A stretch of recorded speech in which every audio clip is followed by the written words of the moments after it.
అంటే మీకు పాత శత్రువులు ఎవరైనా ఉన్నారా?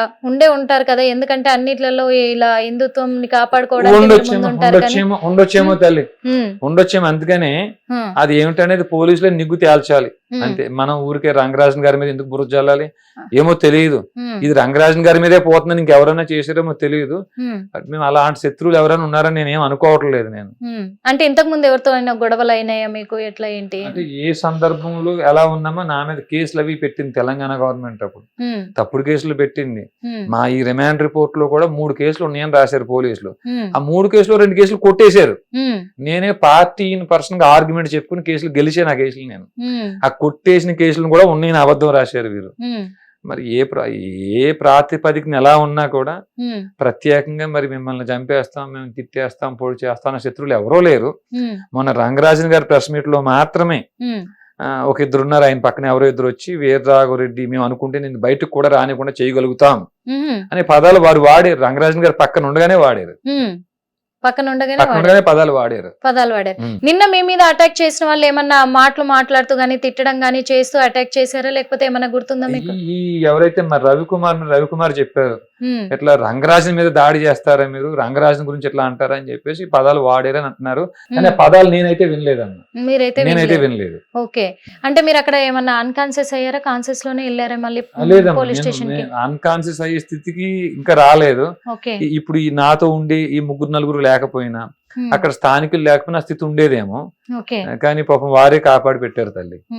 ఓన్లీ అటాక్ చేసి వదిలేసి వెళ్ళిపోదామనే వాళ్ళ ఉద్దేశం అనుకుంటున్నారా, లేకపోతే మిమ్మల్ని ఏదైనా చేద్దామనే ఉద్దేశంతోనే వచ్చి ఉంటారు అనుకుంటున్నారా? మీ అనుమానం ఏముంది? తెలియదేమో. వారు కత్తి పట్టుకొచ్చారు, పొడవబోతుంటే నేను అడుగున్నాను అన్నయ్య, ఆ కత్తి పిడి నాకు ఇక్కడ తాకిందని కత్తి ఘాటు కూడా చూపించారు. అయితే నరసింహారావు గారు సబ్ ఇన్స్పెక్టర్ ఏమన్నా కత్తులు ఏమి లేవు, వాళ్ళ కత్తులు ఏమి లేవని అన్నారు. ఆయన చెప్పాడు, అయ్యా నా మాట ఎందుకు, సీసీ కెమెరాస్ ఫుటేజ్ తీయండి మీరు, దాంట్లో నాకు కత్తి పిడి ఇక్కడ తగిలింది, ఆ పిడి. మరి ఇప్పటి వరకు కూడా వాళ్ళ ఫుటేజ్ ఏం రాలేదా, చూపించలేదు మీకు? చెప్పలేదా? ఇప్పుడు మనం మాట్లాడుతున్న సమయం నాకున్న సమాచారం ఏమిటంటే మొయినాబాద్ పిఎస్ లో వారిని అరెస్ట్ చేశారని, స్టేషన్ పిలిచి పంపించారని ఇప్పుడు నాకున్న సమాచారం. అంటే అరెస్ట్ చేసి అటాక్ చేసిన తర్వాత అరెస్ట్ చేసినాక మళ్ళీ కోర్టులో సబ్మిట్ చేయాలి కదా, మరి ఎందుకు వాళ్ళని ఆ స్టేషన్ నుంచే మళ్ళీ బయటకు పంపించారు? పెట్టిన సెక్షన్స్ అనేవి ఏమన్నా చిన్న సెక్షన్స్ పెట్టారు అనుకోండి అమ్మా, ఇంకా 7 సంవత్సరాల లోపు ఉండే సెక్షన్స్ గానీ పెడితే వారు కోర్టులో సబ్మిట్ చేయక్కర్లేదు, వారే బెయిల్చి పంపించేయచ్చు. ఇప్పుడు రంగరాజన్ గారి ఇష్యూలో పెద్ద సెక్షన్స్ పెట్టారు మా మీద. అంటే ఇది ఇప్పుడు చిన్న సెక్షన్ అనుకుంటున్నారా, పెద్ద సెక్షన్ అనుకుంటున్నారా? స్టేషన్ బెయిల్ ఇచ్చారు అంటే 7 సంవత్సరాల లోపు సెక్షన్స్ పెట్టుంటారు వారు. ఏమీ లేదమ్మా, ఈ పోలీస్ స్టేషన్ అని కాదు, సహజంగా ఏంటంటే మీ దగ్గర డబ్బు పరపతి ఉంటే ఎన్ని నేరాలన్నా చేయొచ్చు. ఇది మన పోలీస్ వ్యవస్థ, న్యాయ వ్యవస్థ దుస్థితి. సారీ టు సే, ఇది ఎన్ని నేరాలన్నా చేయొచ్చు అంతే. డబ్బు పరపతి ఉంటే అలా ఎన్నో చూసాము. చూద్దాం ఇది కూడా మరి ఏమిటా కంప్లైంట్ లో ఏమేమి సెక్షన్స్ పెట్టారు, వారు ఎవరు ఏమిటి అనేది రేపు పొద్దున్న మేము కూడా క్రాస్ ఎగ్జామినేషన్ వీళ్ళని చేస్తే గానీ తెలియదు. అప్పుడు ఇప్పుడు ఈ రంగరాజన్ గారి ఇష్యూ జరిగేంత వరకు అసలు వీర రాఘవరెడ్డి ఎవరు అనేది కూడా జనాలకు ఎక్కువగా తెలియదు. వాస్తవంగా చెప్పాలంటే కేవలం హిందుత్వం కోసం పోరాడుతున్నారు అనే తెలుసు. మరి అప్పటి వరకు హిందుత్వం కోసం పోరాడుతున్న వీర రాఘవరెడ్డి గారు ఇప్పుడు ఈ రంగరాజన్ గారి ఇష్యూ బయటకు వచ్చిన తర్వాత, జైలుకి వెళ్ళి వచ్చిన తర్వాత ఇప్పుడు రౌడీ అనుకోవాలా, లేకపోతే హిందువుల తరఫున పోరాడుతున్న ఒక మంచి వ్యక్తి అనుకోవాలా? అమ్మా ఇప్పుడు ఎవరైనా వారి గురించి వారిని చెప్పుకోమంటే మంచిగానే డబ్బా కొట్టుకుంటారమ్మా. ఎవరైనా సరే నేను మంచోడినే చెప్తారు. అది మంచా చెడా, ధర్మమా అధర్మమా కాలం చెప్తుందమ్మా, అంతే. ఇప్పుడు మీతో పాటు నిన్న 4 ఉన్నారు, వాళ్ళకు గాయాలయ్యాయి. మరి దాంట్లో ఒక ఆయనకి రవికుమార్ అని ఆయనకి ఇప్పుడు ఎక్కడ ఉన్నారు, ఎలా ఉంది తన పరిస్థితి? ఆయన ఇక్కడ ఆసిఫ్ నగర్ లో ఉంటారమ్మా. ఆయన పర్వాలేదు. ఈ రోజు కూడా అన్నయ్య మీరు ఒక్కరు వెళ్ళదు, నేను వస్తానని ఫోన్ చేశారు. ఈ రోజు కూడా న్యాయంగా అయితే ఇంక ఎంతో వెళ్తే మనకి ఇబ్బంది అని చెప్పి రాకూడదు. ఆయన ఈ రోజు కూడా ఫోన్ చేశారు, తల్లి నేను వస్తాను మీరు ఒక్కరు వెళ్ళొద్దు. నెక్స్ట్ ఏం తీసుకోబోతున్నారు ఈ చర్య పైన? మీరు ఎలాంటి చర్యలు తీసుకోబోతున్నారు? ఏమీ లేదమ్మా, ఎప్పటికీ మనం ఈ శ్వాస వదిలే లోపు ఈ గోత్రాల ప్రకారంగా మన అందరూ బంధువులమే. బ్రాహ్మణ క్షత్రియ వైశ్య శూద్ర మనందరూ ఒక తల్లి పిల్లలమే. ఆర్యులు వేరే, శూద్రులు వేరే కాదు. ఈ 4 చతుర్వర్ణాల వారు ఒక తల్లి పిల్లలు. ఇందుకు సాక్ష్యంగా ఈ వాల్మీకి రామాయణంలో జటాయు శ్రీరాముడి సంభాషణ ఉంది. ఇంకా సాక్ష్యంగా మన గోత్రాలు ఒకటే. అని తెలియజేసి మనందరి బంధుత్వం తెలియజేస్తూ ఉమ్, ఆలయాల్లో ఉండే అర్చక పురోహితులు, ఉమ్, మఠాధిపతులు, పీఠాధిపతులు, ఉమ్, ప్రవచనకారులు ఉమ్, గతంలో మనకి ఎంత అన్యాయం జరిగింది, ఉమ్, భవిష్యత్తులో మరి వారి ప్లాన్ ఏమో 2040-2047 కల్లా ఉమ్, ఈ దేశాన్ని ఇస్లాం దేశం చేస్తామంటున్నారు. ఉమ్, అంటే ఒకటి మీరు మతం మారండి, ఉమ్, లేకపోతే పారిపోండి, లేకపోతే చంపేస్తాం అంటున్నారు. ఉమ్, మరి దానికోసం మీ దగ్గర ఉన్న ప్రణాళిక ఏమిటి? ఉమ్, మీరు ఏ ప్రణాళిక ఏర్పాటు చేసుకున్నారు? ఉమ్, మీకు మేమన్నా సహకరించగలమా? ఉమ్, లేకపోతే మీరు మాకేమన్నా సహకరించండి. ఓకే ఊరికి ఒక సైనికుడిని మీరు ఏర్పాటు చేయండి. ఓకే భారతదేశంలో 6 లక్షల గ్రామాలు ఉన్నాయి, 6 లక్షల మంది సైన్యం అవుతాం కదా ముందు మనం. ఉమ్, కనీసం ప్రతిఘటించడం కోసం ముందు ఒక వ్యవస్థ ఉంటుంది కదా ఉమ్, అనే ప్రచారాన్ని అర్చక పురోహితులకి, ప్రవచనకారుల వరకు తీసుకెళ్లే ప్రయత్నం చేస్తూ చేస్తున్నారు. సామాన్యులకు కూడా ఈ విషయాలు తెలియజేయాలనే చేస్తున్నారు. ఉద్దేశంతో మా ప్రయత్నం చివరిగా చేస్తాం తల్లి. చివరిగా ఏంటి అంటే ఒకటే మాట అడగదలుచుకున్నానండి. ఎందుకంటే రంగరాజన్ గారి పైన మీరు ఎవరు నమ్మలేని వ్యాఖ్యలు చేస్తూ ఉన్నారు. ఇప్పుడు ఉమ్, అవి నిజంగా ఒకవేళ అవాస్తవం అని తేలితే గనక ఉమ్. అందులో సత్యం లేదు, అది నిజం కాదు వీళ్ళు చెప్పేది కూడా, ఎందుకంటే తన మీద దాడి చేశారు, వీళ్ళు తప్పించుకోవడానికి ఒకవేళ అబద్ధపు ప్రచారం చేస్తురు అని తేలినట్టయితే ఉమ్. మీరు క్షమాపణ చెప్పగలరా? అమ్మా ఏ మాత్రం అనుమానం లేకుండా కాళ్ళు పట్టుకుని క్షమాపణ చెప్తాను తల్లి. ఆ, ఉమ్. అదే అంటున్నాను. అమ్మా, ఎందుకంటే తప్పేం లేదు.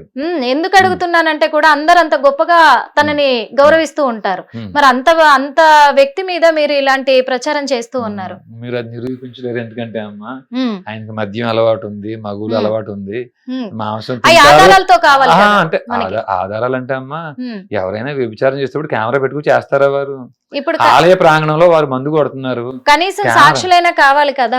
సాక్షులు అయితే అలాంటి నేను వాళ్ళు. చూసుకొని నేను ఒక ఉన్నా అని చెప్పాను. ఉమ్, నాతో పాటు 3 ఉన్నారు. ఉమ్, అయితే ఇప్పుడు ఎలా అంటే ఖమ్మంలో ఆడపిల్లలు 5 మంది భర్తల్ని భయపెట్టినట్టు ఉమ్, వారి దగ్గర అధికారం ఉంది, ఉమ్, పరపతి ఉంది, డబ్బు ఉంది.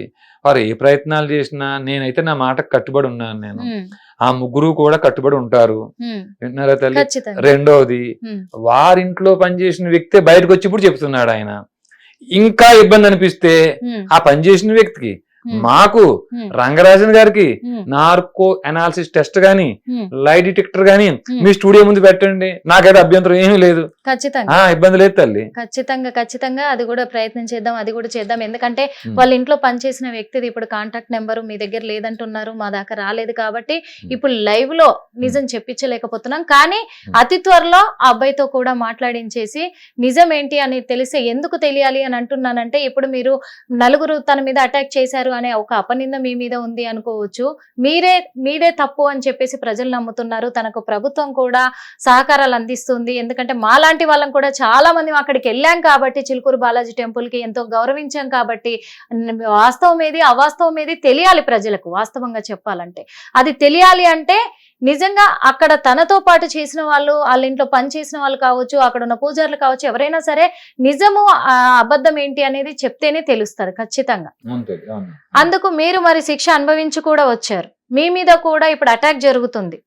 ఎక్కడ ఎప్పుడు ఏ టైంలో అటాక్ జరుగుతుందో తెలియదు. మరి వాస్తవాన్ని కప్పిపుచ్చడానికే అటాక్ చేస్తున్నారా, లేకపోతే ఇది నిజం కాదు వీళ్ళు నిందలేయడానికి ముందున్నారు అని చెప్పేసి ఇంకెవరైనా అటాక్ చేస్తున్నారా ఏంటి అనేది కూడా తెలియాలి కదా ప్రజలకి.